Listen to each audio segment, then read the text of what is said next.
प्रयागराज के फूलपुर में पहुंचे सीएम योगी आदित्यनाथ ने सपा मुखिया अखिलेश यादव पर जमकर निशाना साधा। कहा कि वो पीडीए के नाम पर जनता को गुमराह करने की कोशिश कर रहे हैं। सत्ता में आएंगे तो चाचा और भतीजा वसूली में लिप्त हो जाएंगे। अपने शासनकाल में टीपू माफिया को गले का हार बनाकर फिरते थे। योगी ने कहा कि बुलडोजर चलाने के लिए हिम्मत चाहिए। उन्होंने फिर कहा कि माफिया अगर सिर उठाएगा तो मिट्टी में मिला देंगे। अखिलेश पर निशाना साधते हुए कहा कि टीपू फिर सुल्तान बनने के प्रयास कर रहे हैं। सपा शासनकाल में गरीब राजू पाल की निर्ममता से हत्या कर दी गई। इससे लोगों की रूह कांप गई थी। सपा की सरकार को माफिया संचालित करते थे।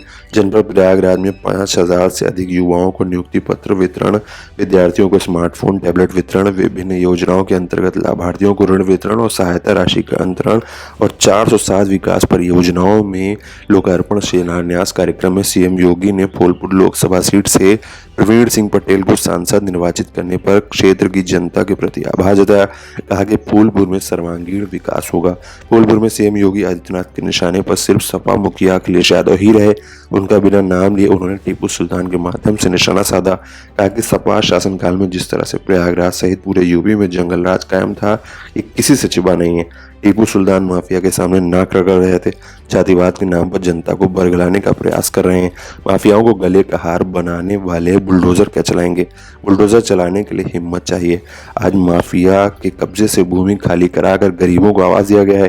कहा कि सुरक्षा सबको देंगे, विकास सबका करेंगे, लेकिन किसी ने कानून व्यवस्था को चुनौती दी तो उसको किसी कीमत पर छोड़ेंगे नहीं। योगी ने कहा कि बहन और बेटियों पर हाथ डालने वालों को ऐसी सजा देंगे कि लोग याद रखेंगे। व्यापारियों की सुरक्षा हमारी सरकार में प्राथमिकता पर है। सपा सरकार ने गुंडों, माफिया और दंगाइयों के सामने घुटने टेक दिए थे। देगी, उन्हें सम्मान भी देगी।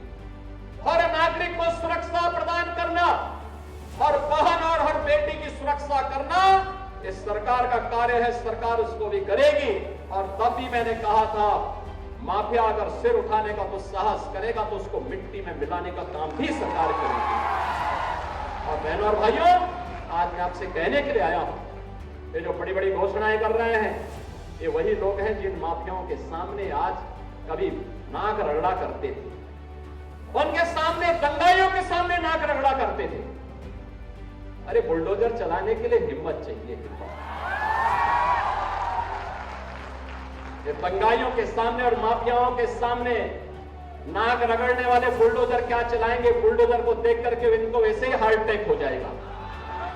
ये लोग नहीं झेल पाएंगे इन बातों को। लेकिन बहनों और भाइयों, मैं आया हूं आपके सामने, ये मंच आया है आपके सामने आपको आश्वस्त करने के लिए। कुंभ आपने 2013 में भी देखा होगा और कुंभ का आयोजन 2019 में भी देखा होगा।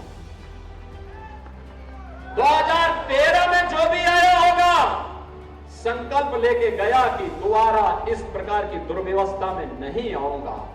लेकिन आदरणीय प्रधानमंत्री मोदी जी के मार्गदर्शन और नेतृत्व में जब 2019 में प्रयागराज कुंभ हुआ, मंत्रिमंडल के मेरे सहयोगियों ने, यहां के माननीय जनप्रतिनिधियों ने, माननीय सांसद प्रोफेसर रीता बहुगुणा जोशी, श्रीमती केसरी देवी पटेल, महापौर, यहां पर उस समय की महापौर ने, और साथ साथ यहां के हमारे स्वास्थ्य मंत्री उस समय के श्री सिद्धार्थनाथ सिंह, श्री नंदगोपाल गुप्ता नंदी जी, इन सभी लोगों ने मिलकर के, यहां के मान्य विधायकों ने, सबने मिलकर के अथक परिश्रम किया।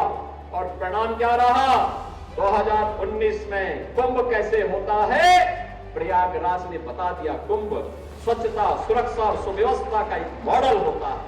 प्रयागराज का सम्मान दुनिया के अंदर बढ़ा।